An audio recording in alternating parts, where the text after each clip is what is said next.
ज़िले कंदकोट जे तालके तंगवाणी जी मासूम न्याणी कविता ओड खे जबरी मज़हब मटाइण ख़िलाफ़ समूरे सिंध जियां हैदराबाद में सिविल सोसाइटी सरापा एहतजाज बणिजी वई आहे। वाधूवा गेट आॾो कासमाबाद में सियासी समाजी ऐं सिविल सोसाइटी समेत ओड बिरादरी जे माण्हुनि एहतजाजी मुज़ाहिरो कयो। मुज़ाहिरे जी अॻवाणी अवामी इत्तेहाद कासमाबाद जे सरवण दाद मोहम्मद बिरोही कई। समाजी अॻवान मुज़ाहिरे जी अॻवाणी अवामी इत्तेहाद कासमाबाद जे सरवण दाद मोहम्मद बिरोही, समाजी अॻवान शबाना अब्बासी, मोहब्बत कुमार ओड, मेहरचंद ओड, नज़ीर ओड ऐं ॿियनि कई।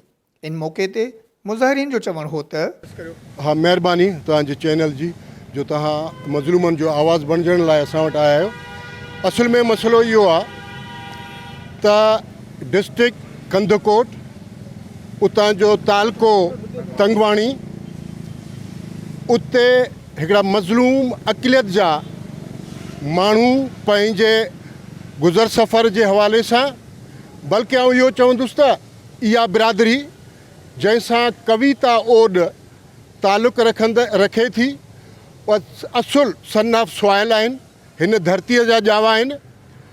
उते हिकिड़नि गुंडे क़िस्म जे छोकिरनि उन नौजवान नंढड़ी छोकिरी जेका मुंहिंजे जेका इल्म में ॻाल्हि आहे उहा 11 सालनि जी छोकिरी आहे, उनखे वरगलाए उतां जो हिकिड़ो पीर अलाए मुर्शिद आहे जंहिंजे हथ ते बैत थिए थी ऐं पोइ उनखे रंगियो ॾिनो थो वञे त भई ही मुस्लमान थी वई छोकिरी, हाणे जेको आहे सो हाणे उनजो फलाणो इस्लामी नालो आहे।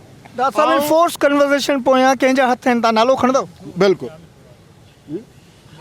त असुल में ॻाल्हि इहा आहे मोहम्मद अली साहब त इहा मियां मिठू नालो ॿुधूं था त मियां मिठू आहे उतां जो बाअसर मज़हबी माण्हू आहे। जीअं त असांजे सिंधीअ में हिकिड़ी कहावत आहे त जेको ॿिए जो लोड़ो लताड़ींदो उनजो पंहिंजो लोड़ो लताड़बो।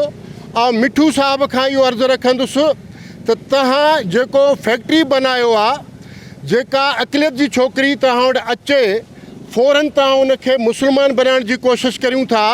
असीं इहो पुछण जो हक़ रखूं था त छा इहा 11 सालनि जी छोकिरीअ खे तव्हां अगवा कराए उन जाहिल छोकिरे खां इस्लाम क़बूल कराइणु चाहियो था उन छोकिरीअ खे, त छा उन जे भाइरनि खे, पीउ खे, माउ खे तव्हां एतमाद में वरितव जो उहे माण्हू कहिड़े सदमे में आहिनि, उन जो पीउ जी छा पोजीशन आहे, उन जी माउ जी छा पोजीशन आहे, उन जी बिरादरी जी कहिड़ी पोजीशन आहे। असीं सिविल सोसाइटी अॼु हिन बिरादरीअ सां पंहिंजो यकतहजीअ जो ताउन ऐं दिली उन्हनि सां असांजी हमदर्दी आहे ऐं असीं अपील था करियूं वज़ीर आज़म पाकिस्तान, वज़ीर आला सिंध, IG सिंध खे त इन क़िस्म जी जीअं त असांजे इस्लाम में किथे बि इहो लिखियलु न आहे त कंहिंजे बचे खे ज़बरदस्ती तव्हां इस्लाम में जबर आहे ई कोन। जेकॾहिं न आहे त इन बिरादरीअ सां, असांजे हिंदू बिरादरीअ सां, असांजे और बिरादरी सां अक़लियतनि सां इंसाफ़ थिए,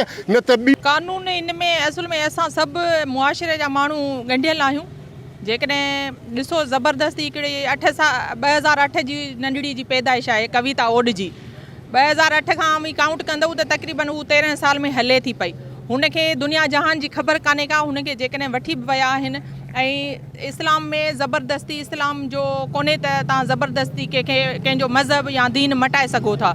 असां इहो चवंदासीं त कविता ओड सां इंसाफ़ कयो वञे ऐं उनजे वालदेन जेके वीचारा ग़रीब आहिनि ऐं असां हुननि जी कंडीशन ॾिठी आहे, सफ़ा ग़रीब पुअर आहिनि ऐं हुन छोकिरीअ खे जेको खणी विया आहिनि भर चूंडियो में, जेके भर चूंडियो में वेहारे करे छोकिरीअ जो अमी ॾिसंदो त हिकु एरिया में, हिकु मैदान में छोकिरीअ खे चादर विछाए ॾिनी वई आहे, उहा हिते वेठी आहे। चो तरफ़ हुन जे माण्हू आहिनि जेके हुन मथां पैसा छटे रहिया आहिनि ऐं जेके मूवियूं भरे रहिया आहिनि। मुस्लमान करण जो इहो तरीक़ो ग़लति आहे।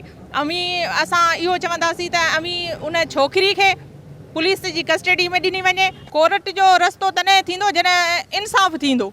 इंसाफ़ असांजे मुल्क में आहे ई कोन।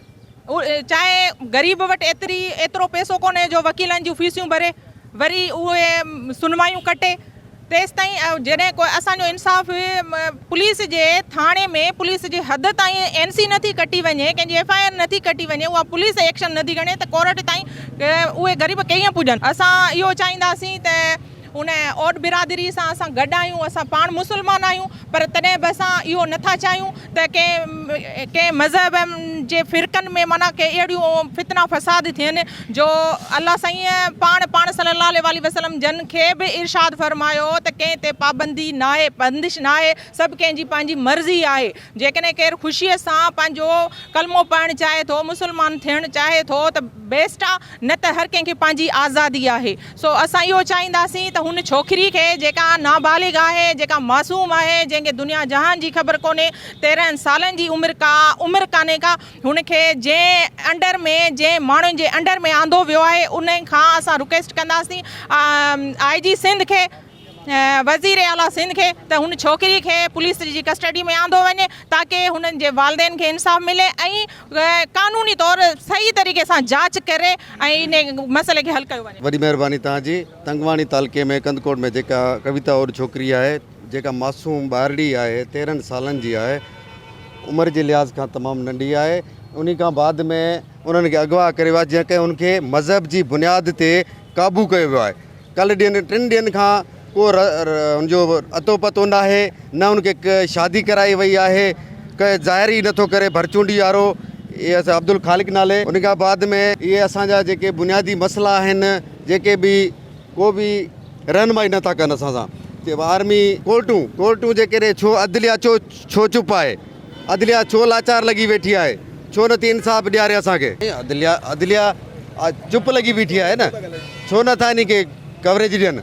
हिन महिल त 4थों ॾींहुं आहे, न अदालत ते छोकिरी पहुती आहे, न SHO हद वारे हुनखे अरेस्ट कयो आहे, का शइ न कई आहे। असां पाण ओड आहियूं, हे टोटल ओड बिरादरी गॾु आहे, हे असांजा मुस्लमान ॿाहिरि सेकुलर जेके बि असांजा दोस्त आहिनि सभु असां सां गॾु आहिनि। हिते कविता जी फैमिली कंदकोट तंगवाणी में आहे। असां चाहियूं था जल्द खां जल्द बाज़ाब कराई वञे। हिननि चेतावनी ते चयो त सिंध जे अक़लियती बिरादरियुनि सां माटेलीमा वारो सलूक बंदि न कयो वियो त पूरे सिंध में एहतजाजी तहरीक हलाई वेंदी। हिननि आला इख्तियारियुनि खां घुर कई आहे त मामले जी शफ़ाफ़ इंक्वायरी कराए अक़लियती बिरादरी में फैलियल बेचैनी ख़त्म कई वञे। कैमरामैन टीम सां गॾु मोहम्मद अली रिंद, महबूब न्यूज़ नेटवर्क TV, हैदराबाद।